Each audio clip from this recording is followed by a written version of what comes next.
हाय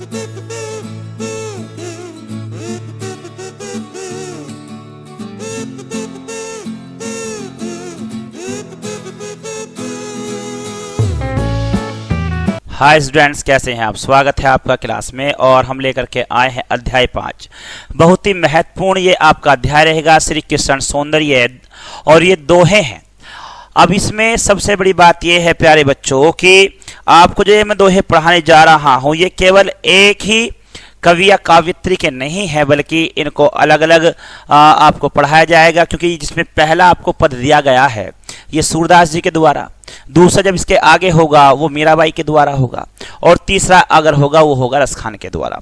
तो 3 पद आपको इसमें दिए जाते हैं। बड़ी महत्वपूर्ण ये एक रचना है जो आपकी लगभग अब से 600 वर्ष पुरानी लिखी गई थी। तो इसमें कृष्ण जी के बारे में बताया गया। सूरदास जी जो रहे हैं वो कृष्ण भक्ति के प्रेमी रहे हैं, तो उन्होंने कृष्ण पर बहुत लिखा है, भगवान कृष्ण के बारे में बहुत सारी बातें बताई हैं। वैसे ही आप देखने वाले हैं उन्होंने क्या क्या कहा है। चलिएगा शुरुआत करते हैं। अभ्यास ज्ञान से हिंदी साहित्य में एक ऐसी भाव धारा है जो समस्त संसार को भुलाकर केवल ईश्वर का गुणगान करती है। इस धारा से हमें भक्ति का आनंद भी मिलता है और ईश्वर प्रेम के रस से अद्भुत शांति भी। इन भक्त कवियों में सूरदास, मीराबाई और रसखान जैसे कई कवि शामिल हैं। अब ये देखिएगा, अगर बात करते हैं कृष्ण की तो वहां पर कृष्ण में तो आपको सूरदास जी मिलते हैं, मीराबाई मिलती हैं, रसखान मिलते हैं। अगर आप राम भक्ति की बात करते हैं तो उधर जाएंगे तो आपको तुलसीदास जी मिलते हैं। और अगर आप सर्वे भगवानों की बात करें, चाहे उसमें कृष्ण रहे हों, चाहे उसमें राम रहे हों, चाहे उसके अलावा अन्य भक्ति की बात करते हैं तो वहां पर कबीरदास जी भी रहे हैं। उसके बाद आप और की बात भी करेंगे तो रैदास भी रहे हैं जिन्होंने काफी सारा लिखा है। लेकिन हम बात करेंगे यहाँ पर जो आपका यहाँ पर दिया हुआ है वर्तमान में, इसमें क्या क्या रहेगा इसको ध्यानपूर्वक पढ़ेंगे और समझेंगे। ठीक है। सूरदास जी कहते हैं यहाँ पर अपने शब्दों में, इसको मैं थोड़ा बड़ा कर लेता हूं ताकि आपको आसानी रहे देखने में और समझने में। मैया मोरी मैं नहीं माखन खायो, भोर गयो गायन के पाछे मधुबन मोही पठायो। चार पहर बंसी बट भटक्यो, सांझ परे घर आयो। तो वो कहते हैं हुआ क्या है कि माखन की चोरी हो गई है। कृष्ण जी माखन खाते हुए पकड़े गए हैं, मुख पर लगा हुआ है माखन। अब उसको देख करके माता यशोदा जो है गुस्से में आ जाती हैं। अब यहाँ कृष्ण जी कहते हैं कि मैया मोरी मैं नाही माखन खायो, भोर गए गायन के पाछे मधुबन मोही पठायो। 4 पहर बंसी बट भटक्यो, सांझ परे घर आयो। कि वो कहते हैं सवेरे यानी भोर गए गायन के पाछे, मैं सवेरे जो है दिन निकले ही गायों को लेकर के चराने के लिए चला गया था बाग में। ठीक है। मधुबन मोही पठायो, और मैंने वहां जाकर के जंगल में उन्हें चराया है पूरे दिन। ठीक है। इसके बाद 4 पहर बंसी बट भटक्यो, और चारों पहर में भटकता फिरा हूं जंगल में, है ना, चारों पहर में भटका हूं।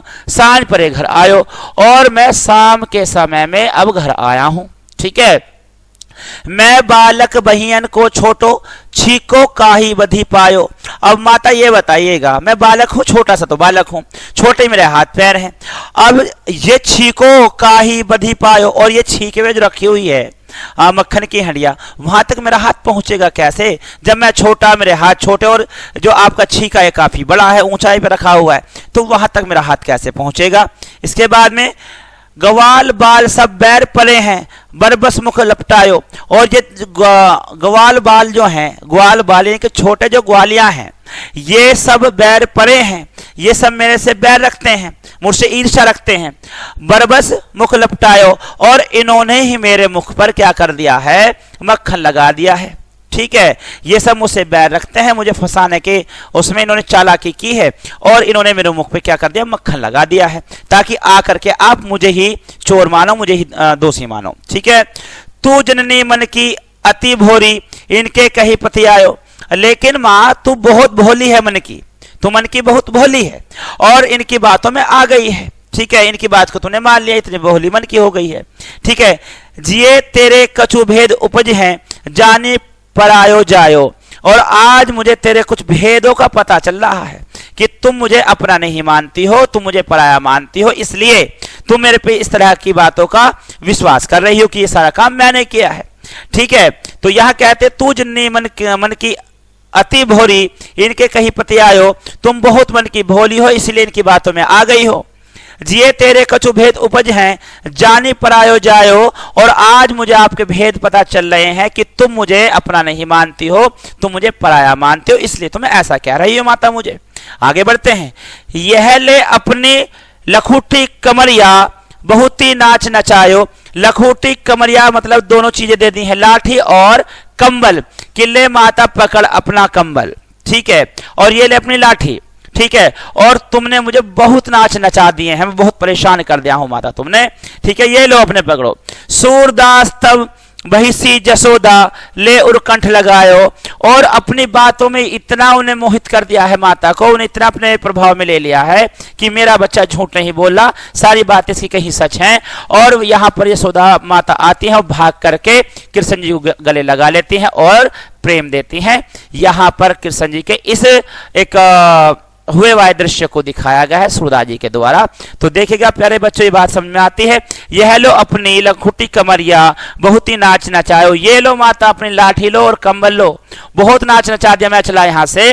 अब इतनी बात सुन करके यशोदा का मन पिघल गया और वो समझ गई कि मेरा बेटा कभी गलत नहीं हो सकता। उन्होंने पकड़ करके उसे अपने गले से लगा लिया है। तो ये था आपका पहला पद, बहुत ही सुंदर रहा। इसके बारे में पढ़ते हैं मीराबाई जी के बारे में। मीराबाई का ये देखा, मीराबाई कृष्ण के भक्तों में मीराबाई शीर्ष स्थान पर आसीन है। जिस प्रकार गोपियां श्री कृष्ण के प्रेम रस का पान करती हैं, उसी प्रकार मीरा भी प्रेम भाव में निगमन हो उनकी मूर्ति के समक्ष नृत्य में रत रहती हैं। तो इस तरह से यहां पर होता है, ठीक है। अब आगे बढ़ेंगे, दूसरे पद की तरफ चलते हैं, मैं इसको भी ले लेता हूं, ठीक है। अब मीराबाई जो क्या कहती हैं यहाँ पर, जो अब आने वाला है, क्योंकि मीराबाई बड़ी भक्ति में रहती हैं, ये माने कृष्ण को उन्होंने अपना प्रीतम भरतार मान लिया है, तो सब इसमें आने वाला है प्यारे बच्चों, ये लीजिएगा। कहती हैं, यहां शुरुआत करती हैं मीरा जी, मायरी मैं तो लियो गोविंदो मोल, कोई कहे छाने कोई कहे छुपके लियो री बजनता ढोल। अब देखिए, मायरी मैं तो लियो गोविंदो मोल, मैं गोविंद को कृष्ण को खरीद चुकी हूं, मैंने इसे खरीद लिया है ना।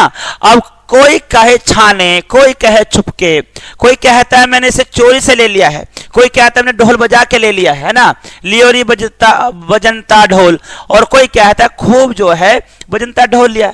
मैं सच कहती हूं, मैंने कोई छुपके से कार्य नहीं किया, मैंने ऐसा कुछ भी नहीं किया, मैंने जो लिया ढोल बजा करके लिया है। सबको पता है इस बात का कि मैंने कृष्ण जी को ले लिया है। कोई कहे मूंगो कोई कहे सूंगो लियोरी तराजू तोल, और कोई कहता है कि तेरे लिए महंगा है, कोई कहता है सस्ता है, लेकिन मैं कहती हूं कि ये महंगा चाहे हो सस्ता, मैंने इसे एकदम तराजू से तोल करके लिया है, तोल मोल करके बिल्कुल तोल करके लिया है मैंने इसे, ठीक है प्यारे बच्चों। आगे बढ़ते हैं। कोई कहे कारो कोई कहे गोरो लियोरी अमोलक मोल। अब कोई कहते तो काला है, कोई कहता है तो गोरा है। अब ये चाहे काला हो चाहे गोरा हो, मैंने एकदम बिल्कुल सोच समझ करके, काले गोरे से मुझे कुछ मतलब नहीं है, मैंने तो बस कृष्ण जी को ले लिया है तो ले लिया है, ठीक है। इसी के साथ में या की को सब लोग जानत हैं लियोरी आंखें खोल, मीरा को प्रभु दर्शन दनियो पूर्व जन्म को कौल। और कहती हैं कि सब कह रहे हैं कि तुमने एक घाटे का सौदा कर लिया है, लेकिन मैंने बिल्कुल तोल मोल कर ढोल बजा करके लिया है, सबको पता है इस बारे में, और आंखें खोल करके लिया है मैंने, ठीक है। मीराबाई कहते हैं कि ये मैंने बिल्कुल आंखें खोल कर लिया है, इसमें मेरा कोई नुकसान नहीं है, और अब कृष्ण जो है वो मेरे हैं और मैं उनकी हूं। इस तरह से मेरा बातें अपनी कहती हैं, और यहीं पर आकर के ये पद आपका खत्म होता है। इसी के साथ अगला आता है रसखान जी का, ठीक है। रसखान क्या कहते हैं? अब रसखान जो है वो भी पूरी भक्ति में रहे हैं। किसकी भक्ति में रहे हैं?